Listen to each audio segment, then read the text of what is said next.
Bismillahirrahmanirrahim. Assalamualaikum warahmatullahi wabarakatuh. Welcome to our first tutorial in ergonomics and work system engineering, which is usability. But first of all, let's pray together. Start.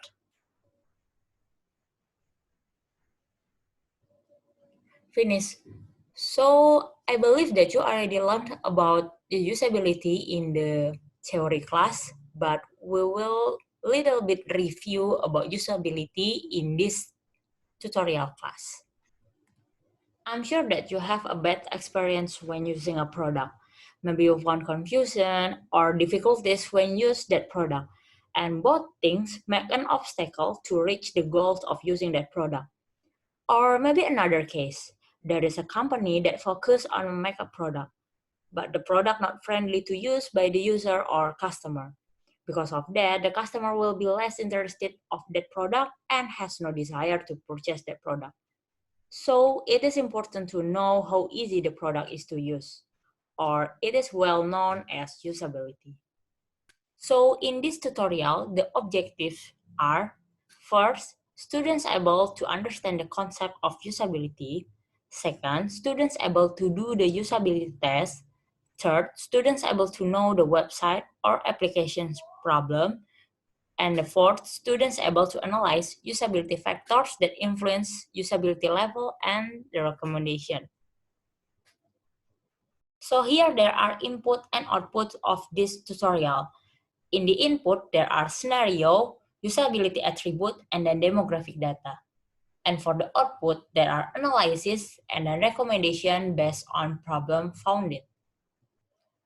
I already gave you a sneak peek of usability definition. But let's make clear about usability definition. So from Nielsen, usability is a benchmark of quality that assess and measure how easily the display for user or interface is used. So usability talk about the quality or how usable the product is. And if you know that the term user experience become more popular on this era, and this usability refers to the user experience when interacting with a product or system, including website, software, devices, or application. So usability is not so old school knowledge. In order to know the usability of the product, we need to conduct evaluation. Usability evaluation is a process that involves users so they can learn and use product to achieve aspects of user comfort such as effectiveness, efficiency, and user satisfaction for the system as a whole. If you already read in modules, there are three types of evaluation of usability. First is inspection. In inspection, the evaluation of usability involves people who are already professional or expert in the usability, and sometimes software developer, users, and other professionals. So they will check or inspect the product and then make the result related to the usability of the product based on their knowledge or maybe their experiences. And the second is testing, or maybe well known as usability testing. So in usability testing, there are evaluators, the people who will test the product, and then there are respondents or user, the people who will be tested by evaluators. And then in usability testing, the user or respondent will work on typical tasks that already made by the evaluators using the product. And then the evaluators will see the result to make like a conclusion how the user interface supports the user to do their tasks. And the third is inquiry. In inquiry, usability evaluators obtain information about user likes, dislikes, needs, and understanding of the system by talking to them. And sometimes observing them using the system in real world, but not for the purpose of usability testing, or letting them answer questions verbally or in written form. let's talk more about usability testing. Usability testing basically based on experiment, like I said before. So usability testing is one of the ways to evaluating a product or service which is tested to appropriate user. I believe that you're already familiar with 5W plus 1H, which is consists of what, why, when, who, where, and how. And this term 5W plus 1H will make you easier to understand about usability. So first, we go to what. What? Usability attributes based on ISO. Based on ISO, there are three attributes, which are effectivity, efficiency, and then satisfaction. You can see the explanation in front of your screen, or maybe you can read in your module. So effectivity talk about can you achieve the goals, or maybe how you can achieve the goals. And then efficiency talk about resource expended, or maybe how many or how much the resource that you spend to achieve the objective or goals. And the third is satisfaction, which is talk about the inconvenience or convenience, or maybe something like attitudes toward the use of the product. Then Nielsen modified the usability attribute based on ISO. And the result is there are two additional usability attributes, which are learnability and then memorability. Learnability talk about the ease of the system to learn. It's needed through the time needed for the system to achieve proficiency. You can highlight this, the ease of the system or the product to learn. And then memorability talk about how easy the user to remember the interface that was used after return in certain time. Next, why? Why? Why do we conduct usability evaluation? Or maybe in this case, why do we conduct usability testing? Before you use the product, you have an expectation towards the product. And naturally, the expectation is high. Then you use the product and you get some experiences. Sometimes the reality is not same with the expectation. Sometimes the reality worse than the expectation. So there will be gap between expectation and the reality. After that, you will feel emotional. You will feel frustrated or maybe disappointed with the product. And then you will say a bad thing about the product and you will complain. Next, when. We already talked about why do we conduct usability evaluation. And this is because of the problem. Because of the problem also, there will be design of the product, which is new design and redesign. The time period of new design is called as before design. And then the time period of redesign is called as after design. Then, who? We need to determine who will be involved in our usability testing. There are three steps of determination. First step, determine respondent characteristic or user, which is to be studied according product that will be tested by its usability. So we need to find the respondent or user with characteristics that appropriate with our real target user of our product.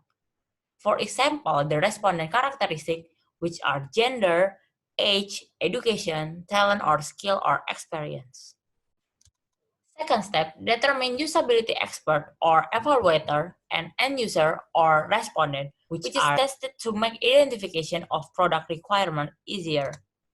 So who usability testing involve are participant or end user, evaluator or usability expert. And then participant or end user is divided as skilled and novice. And then evaluator of usability expert divided as single or double. Third step, determine experiment design, and it's only for end user or participant. There are two types of experiment design, which are between subject design and within subject design. For between subject design, respondents are divided into several groups for each interface, and result of difference will be compared, and respondents or users cannot learn the advantages and disadvantages of each interface. And for within subject design, all respondents face or try with the entire interface, and results will be compared from each respondent. Respondents or users can learn the advantages and disadvantages of each interface. Here the simulation of experiment design. In between subject design, one respondent try one product, and then one respondent try one product, one respondent try one product. Meanwhile, in within subject design, one respondent try entire products.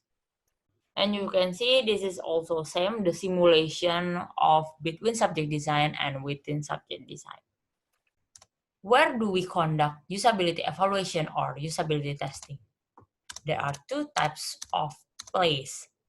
First, real work. So this is the real condition, and then you observe the respondent to conduct the usability evaluation. And then this is the usability laboratory. So you make the condition or the environment similar with the real work, but it is easy to observer to observe. So how we conduct unusability testing? Based on Rubin and Chisnell 2008, there are 8 steps to conduct unusability testing. First, we need to develop a test plan. So at the first, we need to clarify an objective of our usability testing.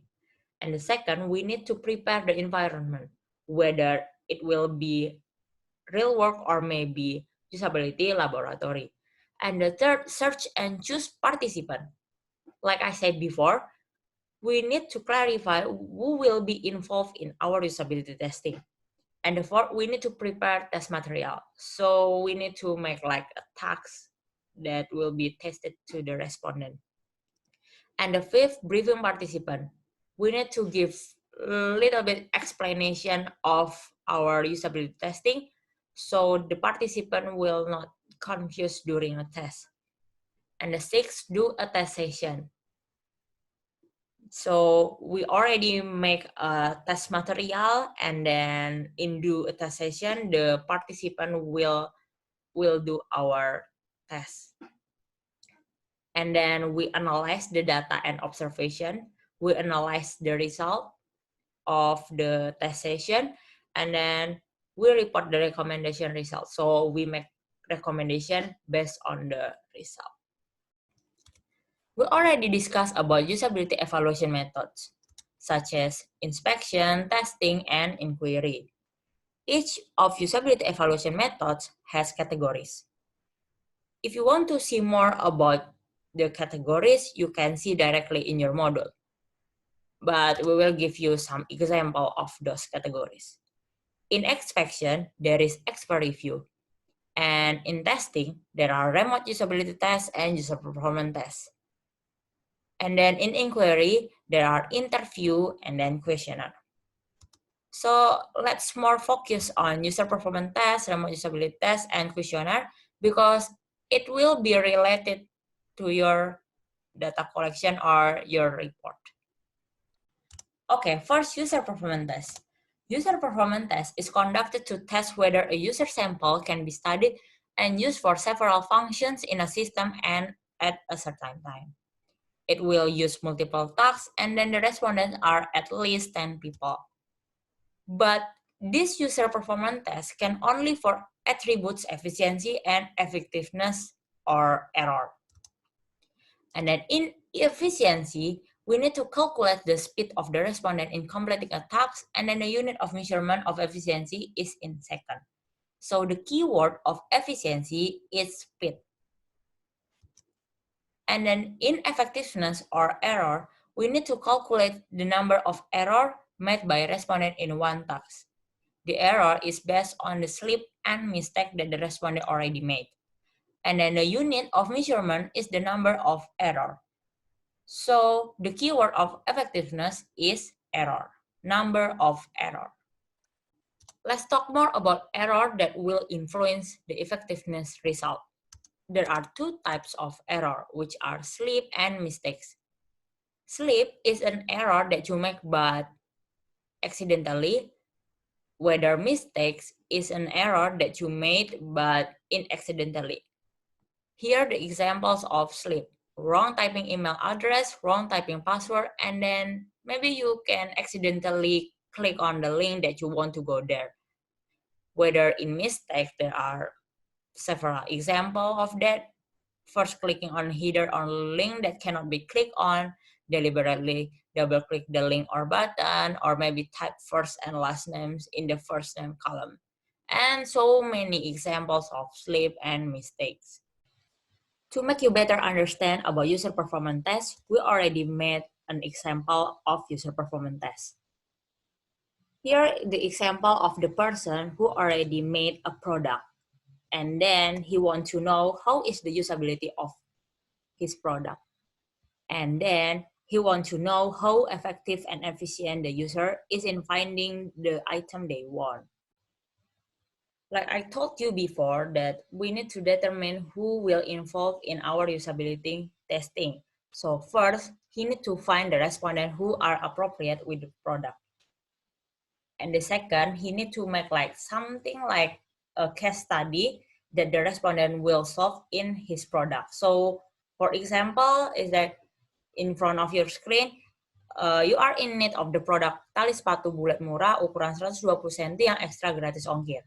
You are looking for it through e-commerce, and we call it as scenario.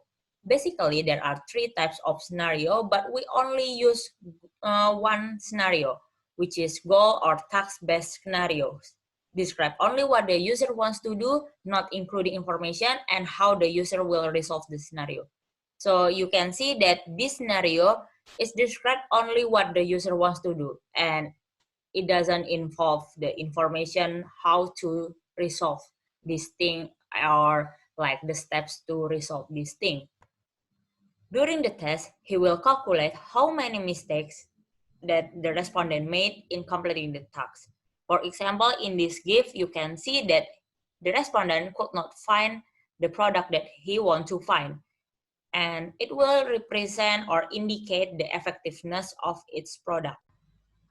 And then he also measuring speed in carrying out certain tasks after learning the interface. So he will like measure or calculate the time that the respondent spent to accomplish the task or the scenario. For data collection or report making is using remote usability testing and questionnaire. Remote usability testing is described as usability evaluation in which the usability test is different in place and or time from the test subject. So basically, remote usability testing, something like user performance test, but the evaluator and the respondent is not in the same place or maybe in the same time. And then there is questionnaire. Questionnaires are designed to assess perceived usability, generally with a series of specific questions sequentially using a format determined by specific rules to produce score based on respondent answer. I know you already familiar with questionnaire.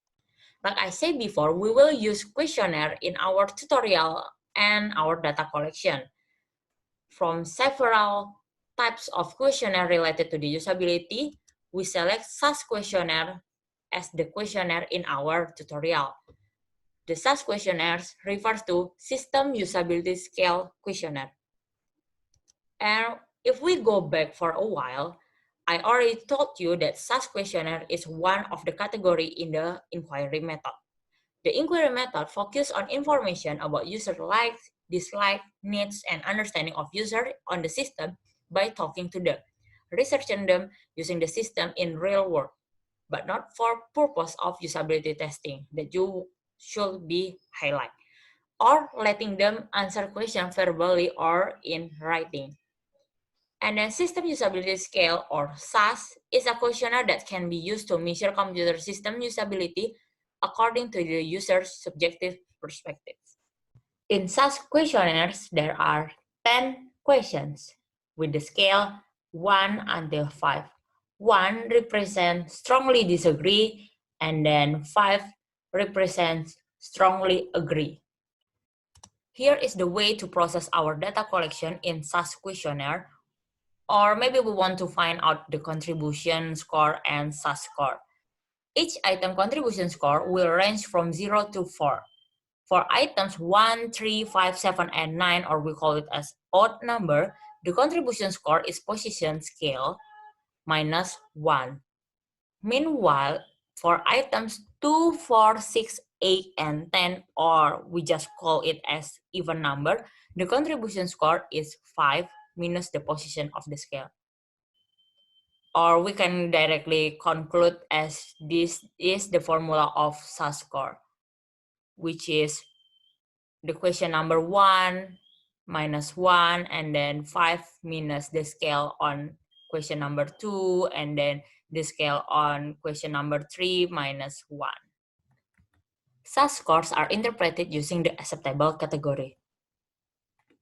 You can see that this is the such score, and then this is the interpretation based on the acceptable category. So here it is reading results and data processing. I know that you already learned about ANOVA 2 ways with replication, but maybe in our software. So let me introduce you. This is the ANOVA 2 ways with replication result, but in SPSS software. So basically it is same because in SPSS software, the significant value will show up, and this is the method that important that we will consider. And then in our software also, the significant value will show up. You can see that web, tags, web, and tags. So you need to find out, is there any difference between your first website and your second website? And then is there any difference between the tags, and then is there any difference between web and tags by looking the significance value. You will analyze mean value also. Here it is the mean value of each tax in the first website and the mean value in each tax in the second website. And then you will compare the tax in first website and in the second website. And you will make a sequence based on the mean of the tax ascending. Okay, that's all. Thank you for your attention. Stay healthy and stay safe. And the last is knowledge is not enough. We must practice it. Intention is not enough, and we must do it. Assalamualaikum warahmatullahi wabarakatuh.